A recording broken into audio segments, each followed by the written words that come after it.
Have you ever felt like a ghost at your own family's dinner table? Like they only invite you because the neighbors might talk. But once you're there, you're just a shadow in the background. For years. My son's wealthy in laws treated me that way, like an inconvenient detail they'd rather forget. But then, on one rainy evening, on my way to a birthday party, I was dreading. A simple decision to stop and help a stranger with a broken down car changed everything. That one act of kindness would expose a decades-old secret and reveal that the true family legacy wasn't theirs to control, it was mine.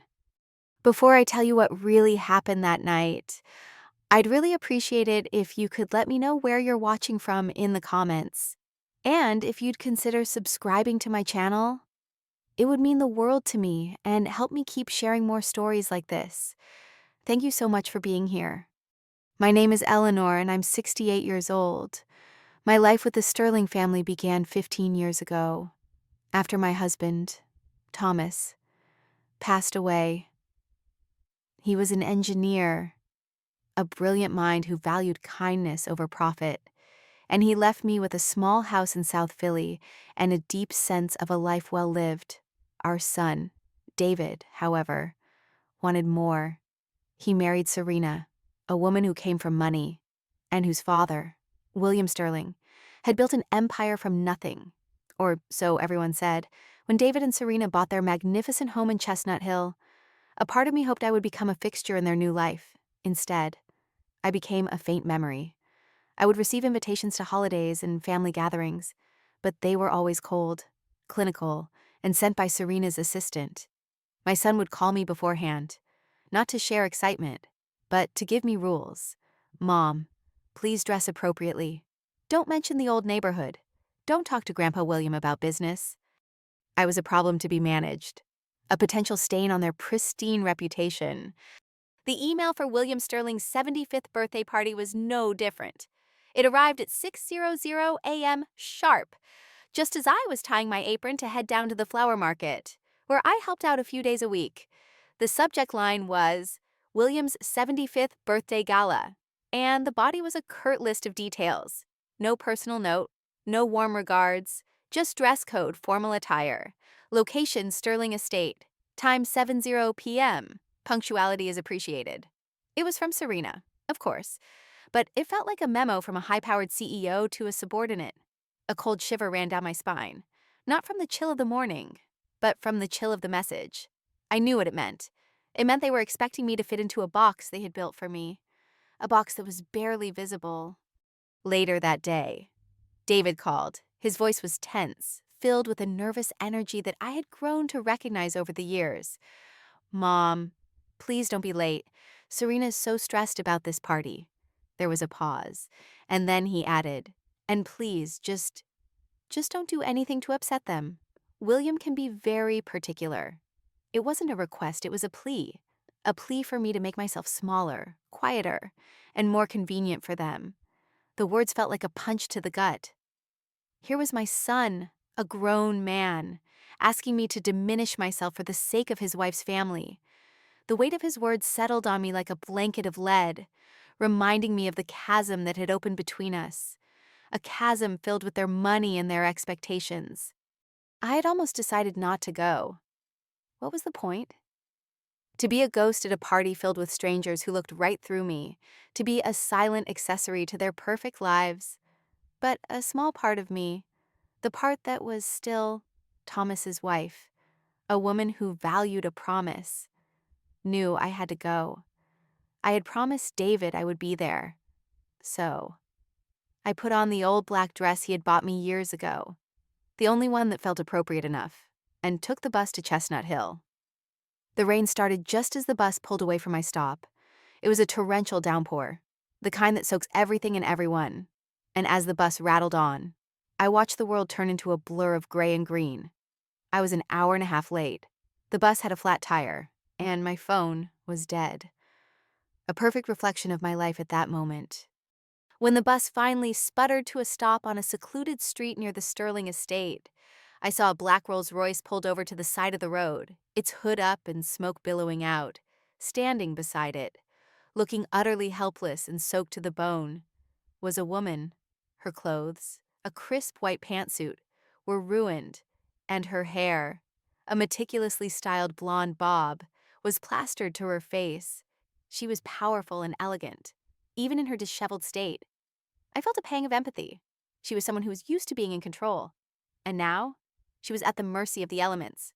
I knew I couldn't just walk past her. It was a reflex, an instinct, the same one that had driven me to help Thomas fix his car countless times. So I grabbed my small, flimsy umbrella and walked over to her. "Looks like you're having a bad night," I said, offering the umbrella. She looked at me, a flicker of surprise in her eyes. "I'm Eleanor. Can I help you call a tow truck? My phone's dead, but yours might work." She looked at me for a long moment, a slow, appraising gaze, before a smile broke through the tension on her face. "Cassandra Sterling," she said, her voice rich and warm, "and my phone's as dead as my engine. Thank you." As we stood there under my inadequate umbrella, waiting for the tow truck to arrive, she told me she was on her way to her father's 75th birthday party. The coincidence was too bizarre to ignore. We talked about her work, a technology company she had built from scratch, and about her father, a man she described as a titan of industry. There was a weary note in her voice when she talked about him, a subtle hint of the pressure she was under. The tow truck finally arrived, and Cassandra insisted on dropping me off at the main gate of the estate. She wrote her number on a piece of paper and pressed it into my hand, thanking me for my kindness. "This isn't a coincidence, Eleanor," she said. "The universe doesn't deal in coincidences." I walked through the ornate iron gates of the Sterling estate, my black dress soaked and my shoes squishing with every step. I was an hour and a half late. The sound of laughter and music drifted from the house, a world away from the dreary, wet reality I had just left. I found my way to the back entrance, a door I had been told to use on previous occasions, and stepped inside. The warmth of the house hit me like a wall, but it was a cold warmth, a warmth that felt like it belonged to someone else. Serena was standing in the foyer, her perfect blonde hair gleaming and her face a mask of disappointment. "Eleanor," she said, her voice sharp as a tack, "you're an hour and a half late. The guests have already eaten." She didn't offer to take my coat, didn't ask if I was okay, just handed me a silver tray with empty champagne flutes.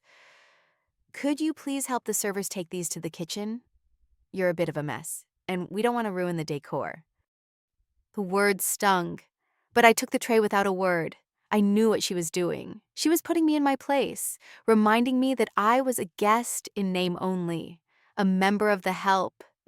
As I walked towards the kitchen, my soaked shoes leaving a trail on the marble floor, I saw David in the distance. He looked right at me, a flicker of concern in his eyes. But he quickly turned away, engaging in a loud conversation with a group of people. I was a ghost again, a ghost with a tray of empty glasses. I was pushed into a small side room, a temporary server's station, and I started arranging the glasses on a trolley. My hands were shaking, not from the cold, but from the humiliation. Just as I was about to wheel the trolley into the kitchen, a voice boomed from the foyer, a voice I had just heard an hour ago. "Cassandra Sterling doesn't stand behind serving trolleys." I turned, my heart pounding in my chest, and there she was, Cassandra, the woman from the side of the road, standing in the middle of the crowded foyer, her white pantsuit replaced with a shimmering floor-length gown. She strode purposefully towards me, her eyes fixed on me, and then she took my hand, a gesture that felt both gentle and powerful. "William," she said, her voice cutting through the chatter. "Do you know this woman, Eleanor? Her name is Eleanor. I met her on the side of the road, in the pouring rain, and she was the only person who stopped to help me. William Sterling, the patriarch, the man who had built his empire on the backs of others, looked at me, a blank expression on his face. He had no idea who I was. And then Cassandra dropped the bomb. "This is not just a woman who helped me. William, Eleanor is the co-founder of our company. She owns 51% of the intellectual property that forms the foundation of our entire tech empire. Her husband, Thomas Pemberton, was my father's business partner, the true inventor. My father stole the idea, stole the company, and let him die without any of the credit. I've spent the last decade secretly buying back the company, piece by piece, and I've finally found the last remaining piece. It's Eleanor. And I'm here to make a formal offer to buy her 51% share for $1 billion. The room was silent. You could hear a pin drop. All eyes were on me, the woman they had treated like a ghost, the woman they had told to take out the trash. David's mouth hung open in shock, his face pale as a sheet. Serena, who had just tried to hide me in the kitchen, looked like she had seen an actual ghost, her flawless makeup unable to hide the terror in her eyes. For years, they had looked right through me. But now all they could see was me, the $1 billion. They saw the money. But I saw something else. I saw my husband, Thomas, standing beside me, a small, knowing smile on his face. I saw the justice he had been denied, the respect he had been owed. David came over to me, his voice a panicked whisper. "Mom, what is she talking about? Is this some kind of joke?" I looked at him, and for the first time in years, I saw not a grown man afraid of his wife, but a scared little boy. "No, David," I said, my voice steady, my gaze unwavering. "This is the truth your father never got to tell." The room was a whirlwind of whispers and frantic phone calls. William Sterling, the Titan, was trying to salvage the wreckage of his reputation. Serena was trying to get me to a quiet corner to talk, but I was done talking. I had nothing left to say. My truth had been spoken, not by me, but by the universe, a universe that had conspired to make me late to a party I didn't want to be at. I looked at David and Serena, and I saw their frantic attempts to mend the relationship they had broken, not with words, but with neglect. I saw their apologies, their desperate pleas for me to stay, but their apologies were for the $1 billion, not for the 15 years of being a ghost. "I'm not going to stay," I said, my voice barely above a whisper, but it cut through the noise of the room. "I'm not a decoration you put up when it's convenient and take down when it's not." I didn't need to stay. I had already won. I had already demanded the respect that was mine. I walked out of that house and into the rainy night, leaving them all behind in the wreckage of their lies. I didn't look back. I didn't need to. I had found my place in the world, not as a wealthy woman, but as a woman who knew her worth. The next day, I called Cassandra, and we started to plan. I was going to be the CEO of our company. I wasn't just going to take the $1 billion. I was going to finish what my husband had started. A legacy built on integrity and kindness, not on lies and greed. The woman who had been a shadow in her son's life was gone, replaced by a woman who had found her voice. The woman who had been invisible was gone, replaced by a woman who owned her worth, her choices, her refusal to be defined by anyone else's opinion. I wasn't a superhero. I was just a woman who had finally learned the most important lesson of all: respect isn't given. It's demanded. And sometimes, the universe conspires to help you demand it. The rain had slowed to a drizzle by the time I stepped out of the Sterling mansion, but the cold still bit at my skin. I pulled my arms tight around my chest, not just against the chill, but against the weight of the moment I had just left. The grand iron gates closed behind me with a soft final clang. Inside, the world was a whirlwind of frantic whispered conversations and the ghost of a family tearing itself apart. Outside, there was only the sound of my own ragged breath and the distant hum of city traffic. A wave of exhaustion washed over me, a weariness that had nothing to do with my age and everything to do with the 15 years I had spent holding my breath in their presence. I felt a pang of something akin to guilt, a tiny voice in my head whispering, "You've hurt them. You've hurt David." But the feeling was fleeting, quickly replaced by a profound and righteous anger. What about the pain they had inflicted on me?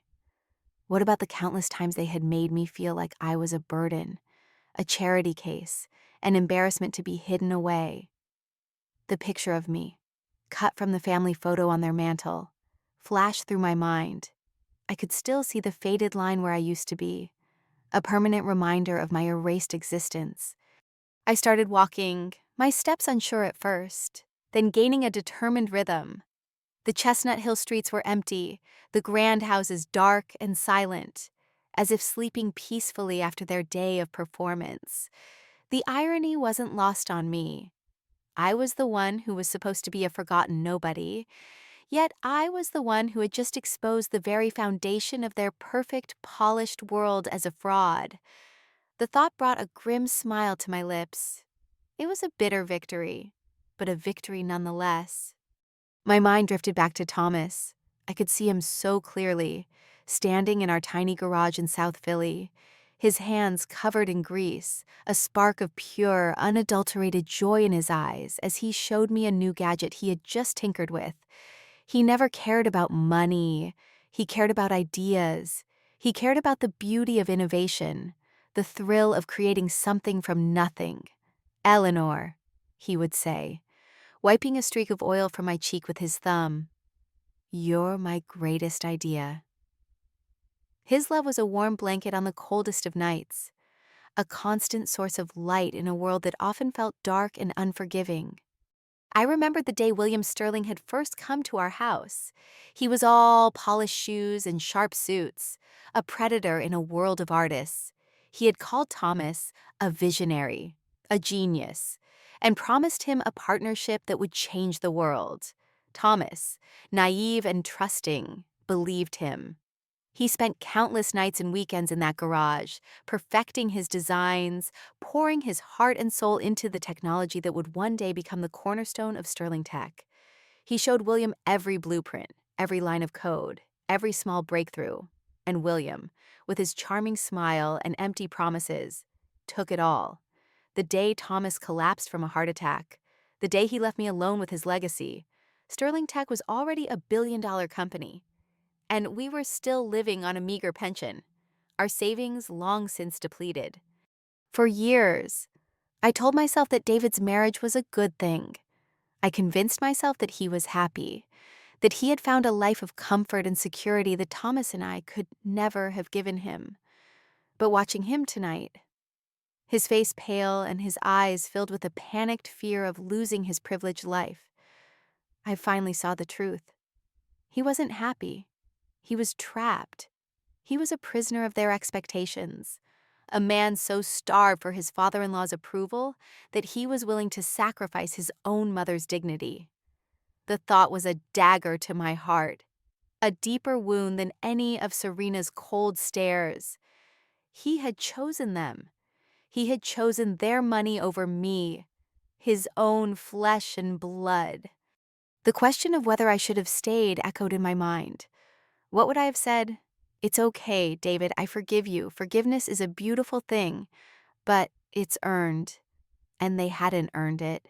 They hadn't earned the right to my presence, to my love, to my forgiveness. To have stayed would have been to accept the crumbs they were offering, to be the ghost in the machine once more. To have stayed would have meant I was still letting them define my worth. I thought about the young woman I had been, a girl in love with an eccentric engineer. I thought about the woman who had buried her husband with a broken heart and a lifetime of unfulfilled dreams. I thought about the ghost I had become in my own son's family. And then I thought about Cassandra, a woman who saw me, truly saw me, on the side of a road in a rainstorm. A woman who recognized the kindness in my heart and the integrity of my husband's work, and who had spent a decade fighting a silent war to right a wrong. She hadn't seen a pathetic old woman. She had seen a partner, a co-founder, a woman whose value was immeasurable. The rain had stopped, the moon broke through the clouds, illuminating the street in a soft, ethereal glow. I looked up at the stars, and for the first time in a very long time, I felt a deep sense of peace. I had a choice. I could go back and accept their frantic, hollow apologies, or I could walk forward and claim the life that was rightfully mine. There was no struggle, no deliberation. The answer was simple. My value wasn't in their opinion. It was in my heart, my choices, my refusal to accept less than I deserved. I had done what I had to do. I had honored Thomas's memory. And now, I was free to create a new one for myself. I turned a corner, leaving the gilded cages of Chestnut Hill behind, and walked towards the distant city lights, towards my new future. The woman who was afraid to upset her son's wife was gone. The woman who was a ghost in her own family was gone. What remained was a woman who was finally, completely, and utterly home.